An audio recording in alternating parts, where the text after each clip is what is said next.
Carmilla is that girl. She is that girl. She is the myth, the legend, the moment, quite literally the blueprint to so much vampiric literature. And she's a lesbian icon. Do you see this illustration? And history will tell you they're roommates. Yeah, right.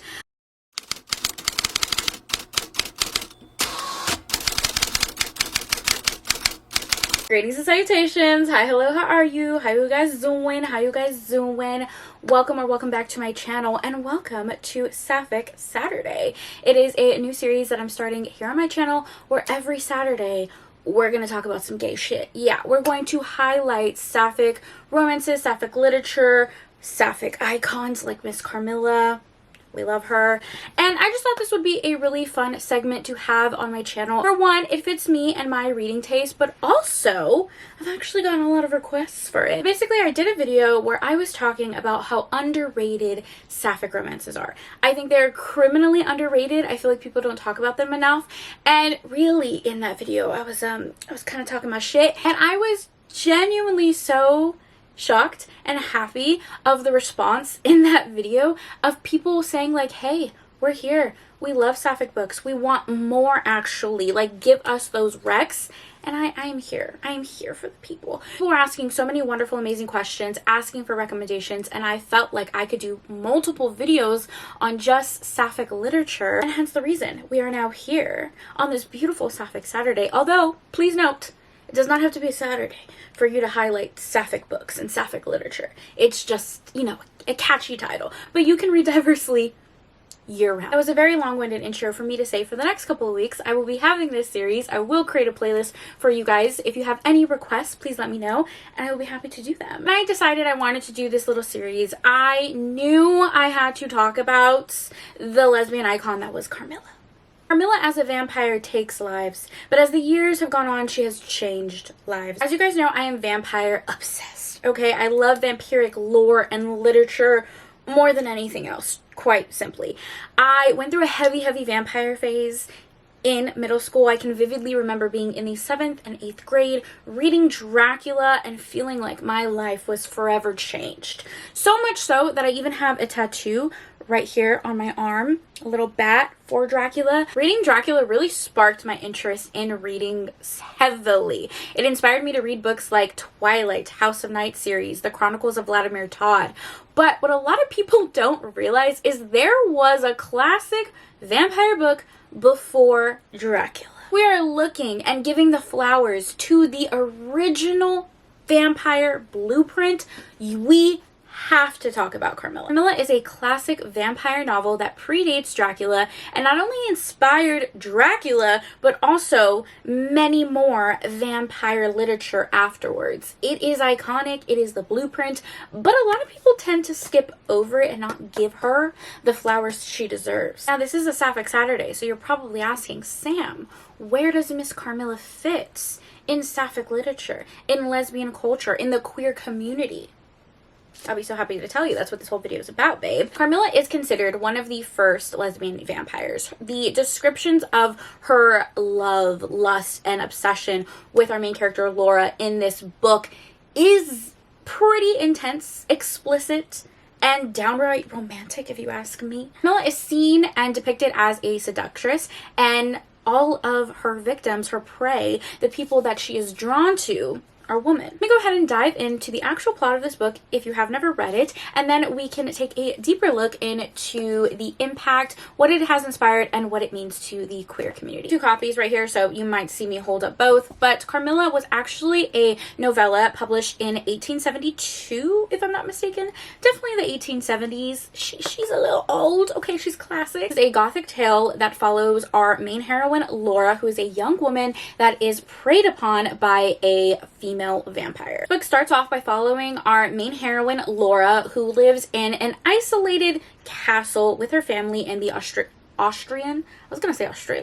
Miss Ma'am does not live in Australia. The mansion is deep within the Austrian forest, and she is kind of secluded from society. She has spent many of her years just with her family and her caregivers. You get to see more about Laura's upbringing and her childhood in the beginning of the novella, and it is quickly apparent that Laura has been exposed to supernatural creatures in the past and has always had that kind of connection with them, although it's never explicitly said that they are vampires.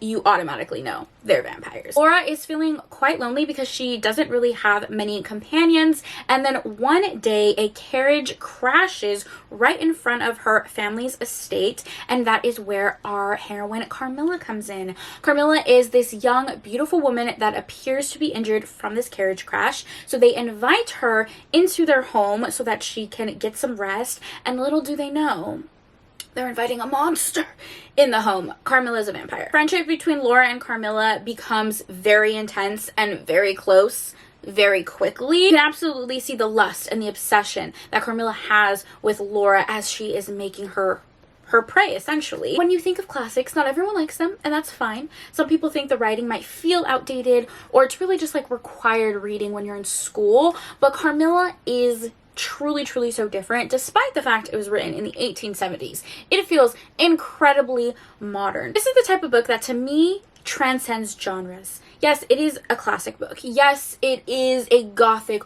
horror book. It can be dark. There are bits that are incredibly detailed and gory and horrifying, but somehow there are also pieces that almost feel romantic. If you are a romance reader, I feel like you would love this. If you are a classic lit girly, you would love this. If you like horror books, you would love this. If you like vampire books, you'll love this. Do you get the theme? Do you get the theme? You would just love this book. I feel like it would appeal to so many people, and it's a novella. It is not a long book. This one is 156 pages. It can depend like on what edition you get. This one is 139 pages, so definitely less than 200. That is the general plot. Now, I read Dracula first without any idea of the inspiration, the fact that there was another classic book that inspired it. Carmilla is a cult classic, but I truly don't feel like it gets the flowers it deserves, especially because of how impactful it is for the queer community. This is a classic book, so never does it explicitly state Carmilla's sexuality, and we have seen the erasure of queer couples throughout history for decades.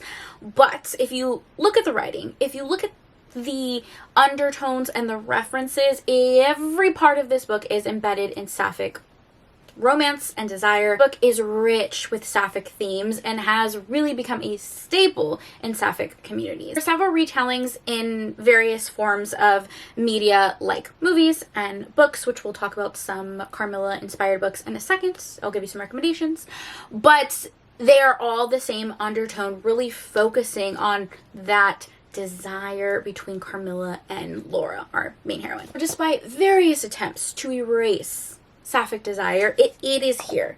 It is here in these beautiful, wonderful pages, and it takes very little to see. Carmilla is a seductress, a hunter, a vampire who is preying on primarily women based on her attraction and connection to them. Whether you want to argue the sapphic undertones or not, what you absolutely cannot argue is that Carmilla was the blueprint when it came to vampiric literature and has inspired so many books since then. Impact is huge, and we continue to see it even in media that is produced today. There's so many reasons to love this book. The writing style, the gothic undertones, the descriptions of the characters, everything about it feels so gothic, so rich. And personally, if you were to read this for like the very first time, or if maybe you read this in high school as like required reading, and now you want to read it as an adult, I would recommend getting like an edited version. An annotated version is more of a better way to explain it. So this is a copy, probably my favorite copy of Carmilla. I am trying to collect more pretty ones, but anyways, I love this one, okay? It is edited by Carmen Maria Machado, and what I love about this one is it is illustrated. So you get these beautiful gothic illustrations. Guys, tell me,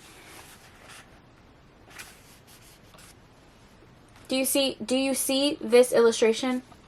And history will tell you they're roommates. Yeah, right. What I also really love is that because it is edited, it's kind of like an annotated version of the original classic work. You get all of these little key notes within the entire story, and it kind of helps make it feel more modern as well. So many historical facts, but also just little annotations that make the story feel alive. So one of my favorite quotes is literally like right in the beginning of the novella. I have it highlighted and everything, is when our heroine Laura is introduced to vampires for the very first time without really realizing it because she's a child. She is sleeping, she's left alone, her nannies are not paying attention, and she is essentially attacked by this monster. And when her nannies realize what's happening, they all kind of like rush in, and the monster is nowhere to be found. This is not a spoiler, by the way. This is literally page 7. Editor of this particular edition put, "Imagine, reader, the beautiful woman snarled up in the bed slate, smelling the nurse's breath as she lifted the bed skirt." And then you flip and you see all of these beautiful illustrations, and it just makes it feel so modern, so alive. Like I can visually see what is playing out before me. I'm actually in the process of rereading this for like the 3rd time. Again, I read this as an adult because when I was a kid and read Dracula, I did not know this existed. And if I did, I probably would have came out a lot sooner. Oh, also what I love about this edition, on the back, it says, Machado is both playfully reclaiming a story that was never stolen, while also reclaiming a history that definitely was. The literary history of queer desire. Put that on my fucking gravestone. Like, that is exactly how to describe this book. It is iconic. And though Carmilla is acclaimed to inspire Dracula, what people are still trying to erase is the queer desire and the sapphic romance. God damn! I could wax poetry, write a whole college dissertation, make my life thesis about Carmilla. That's how much I love it. That's how much I think it's so special and impactful. Moving on, let's go ahead and talk about some Carmilla retellings. Now this is for the girlies who maybe want something even more modern, or you've already read Carmilla and you're kind of looking for those similar vibes. There are many Carmilla retellings. So let's just go ahead and talk about a few. I'm gonna breeze through these real quickly. I'm not gonna like do a deep dive into like the plots because you know, they're all Carmilla retellings. What I want to recommend is Hungerstone by Kat Dunn. This is a new release that just came out this month. It's described as a compulsive feminist reworking of Carmilla, the queer novella that inspired Dracula. Yes, give Carmilla her flowers. I wouldn't quite describe this as a romance. I would kind of give it like gothic horror, dark academia vibes with that very familiar Carmilla retelling. Another one that is really popular is An Education in Malice by S.T. Gibson. I will be completely honest with you, this is not my favorite Carmilla retelling. S.T. Gibson has another book called A Dowry of Blood, which was inspired by Dracula's Bride. Amazing. Love that book. And although this book was good, it wasn't as good as that one. Anyways, An Education in Malice is a Carmilla retelling. It is worth mentioning, and it is a dark academia romance. I can definitely see how the writing style will appeal to a lot of people. It basically follows our two main heroines who start off as academic rivals and quickly form a friendship and obsession with not only each other, but also a professor at the school who happens to be a vampire. Another pretty obvious and direct retelling of Carmilla is Carmilla and Laura by S.D. Simper. S.D. Simper is a pretty underrated author in my opinion. I read a lot of sapphic romances that are on Kindle Unlimited if you want to check out some of their books. There are quite a few illustrated versions of Carmilla as well. Obviously, I'm a fan of this one that I had mentioned, but there are many like graphic novels, illustrated versions, art, things like that. Those are just a few and some of the most popular and current Carmilla retellings. Feel free to share some of your favorites in the comments down below. I would love to read them. Maybe I'll make that a reading vlog. I do have a reading vlog where I read Carmilla and An Education in Malice, and I was reading a bunch of sapphic vampire books in that video. It's really not that old, so I'll post that reading vlog down below if you want to see it. And I think that's it. I've been yapping for a while, but this is like one of my favorite topics and something I feel so passionate about. I hope I fully expressed my love of this book, but more importantly, express the impact that it had in queer community. I know I was yapping for a really long time, but if you stayed this long and you enjoyed this video and you're excited for Sapphic Saturday, please leave me an emoji. Leave me the vampire emoji, the girl vampire emoji. Classic, okay? Because Carmilla's a vampire. It's the only emoji that is acceptable to use. So leave me a vampire emoji if you stayed this long and I know that we're bookish besties. And that's it. Thank you guys so much for watching this video, and I hope you look forward to my Sapphic Saturday segments in the future. They won't always be this long or this passionate, but you know, we had to start off with a bang. And who is more of an icon? Who is more of a fucking icon? Anyways, thank you guys for taking time out of your day to spend time with me. It means the absolute world to me. I hope you guys are all staying happy and healthy, and I will see you in my next video. Bye!